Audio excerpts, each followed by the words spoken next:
Mahuda block ସ୍ତରୀୟ ସ୍ୱଚ୍ଛତା ହିଁ ସେବା କାର୍ଯ୍ୟକ୍ରମରେ 1 ଘଣ୍ଟା ଶ୍ରମଦାନ।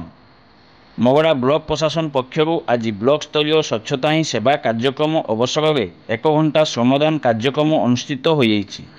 ବିଡିଓ ଜୟକୃଷ୍ଣ ପାତ୍ରଙ୍କ ପୌରୋହିତ୍ୟରେ ଅନୁଷ୍ଠିତ ଉକ୍ତ କାର୍ଯ୍ୟକ୍ରମ ଶିଶାପାଳ ଛକଠାରେ ଅନୁଷ୍ଠିତ ହେବା ସହ କାର୍ଯ୍ୟକ୍ରମରେ ମୁଖ୍ୟ ଅତିଥି ଭାବେ ସିଡିଓ ରଜନୀକାନ୍ତ ସ୍ୱାଇଁ ଯୋଗଦେଇ ପ୍ରଦୀପ ପ୍ରଜ୍ୱଳନ କରିବା ସହ ମହାତ୍ମା ଗାନ୍ଧୀଙ୍କ ଫଟୋଚିତ୍ରରେ ପୁଷ୍ପମାଲ୍ୟ ଅର୍ପଣ କରିବା ସହ କାର୍ଯ୍ୟକ୍ରମକୁ ଉଦ୍ଘାଟନ କରିଥିଲେ। ଏହାପରେ ଅନୁଷ୍ଠିତ ସଭାରେ ସ୍ୱଚ୍ଛତା ହିଁ ସେବା କାର୍ଯ୍ୟକ୍ରମର ଲକ୍ଷ୍ୟ ଏବଂ ଉଦ୍ଦେଶ୍ୟ ସମ୍ପର୍କରେ ସମସ୍ତ ଛାତ୍ରଛାତ୍ରୀ, ସ୍ୱେଚ୍ଛାସେବୀ ଜନସାଧାରଣ, ଏସ୍ଏଚ୍ଜି ମହିଳାମାନଙ୍କୁ ସଚେତନ କରାଯାଇଥିଲା।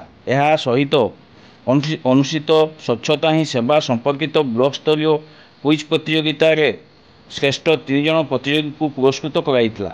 ଏହି କାର୍ଯ୍ୟକ୍ରମରେ ଜବାହରଲାଲ ସରକାରୀ ଉଚ୍ଚ ବିଦ୍ୟାଳୟ, ଚିତ୍ରଡ଼ା ବାଳିକା ଉଚ୍ଚ ବିଦ୍ୟାଳୟ, ପାଟପୁର ସରକାରୀ ବାଳିକା ଉଚ୍ଚ ବିଦ୍ୟାଳୟର ଶତାଧିକ ଛାତ୍ରଛାତ୍ରୀ, ଶତାଧିକ ଏସ୍ଏଚ୍ଜି ମହିଳା, ବିଭିନ୍ନ ବିଭାଗର ଅଧିକାରୀ କର୍ମଚାରୀମାନେ ଉପସ୍ଥିତ ରହି ପରିବେଶର ସ୍ୱଚ୍ଛତା ପାଇଁ 1 ଘଣ୍ଟା ଶ୍ରମଦାନ କରିଥିଲେ। ଏହି ଅବସରରେ ଜଗନ୍ନାଥ ମନ୍ଦିର, ଫାଣ୍ଡି, ଶିଶାପାଳ ଛକ, ପ୍ରାଥମିକ ସ୍ୱାସ୍ଥ୍ୟକେନ୍ଦ୍ର, ବ୍ଲକ ପରିସରର ମୋଟ 5ଟି ଟିମ୍ ଉକ୍ତ ସମସ୍ତ ପରିବେଶକୁ ସ୍ୱଚ୍ଛ କରିଥିବା ଜଣାଯାଇଛି। ଏହି ଅବସରରେ ମହୁଡ଼ା ତହସିଲଦାର ଅନନ୍ତ କୁମାର ହାଁସଦା, ମହୁଡ଼ା ବ୍ଲକ ଅଧ୍ୟକ୍ଷ ପେଥନାଥ ସରେନ, ଜିଲ୍ଲା ପରିଷଦ ସଭ୍ୟ ମୀନାକ୍ଷୀ ସରେନ, ଝରଣା ମୁର୍ମୁ, ଅଭିରାମ ବହି, କିଷାନତାଣ୍ଡି ଗୋଷ୍ଠୀ ସ୍ୱାସ୍ଥ୍ୟକେନ୍ଦ୍ରର ଭାରପ୍ରାପ୍ତ ଚିକିତ୍ସାଧାରୀ ଡାକ୍ତର ଫାମିଲା ମୁର୍ମୁ, ବିଓ ମୋହନ ହେମ୍ବ୍ରମ, ସିଡିପିଓ ମିତା ନାୟକ ପ୍ରମୁଖ ଉପସ୍ଥିତ ଥିବା ଜଣାଯାଇଛି।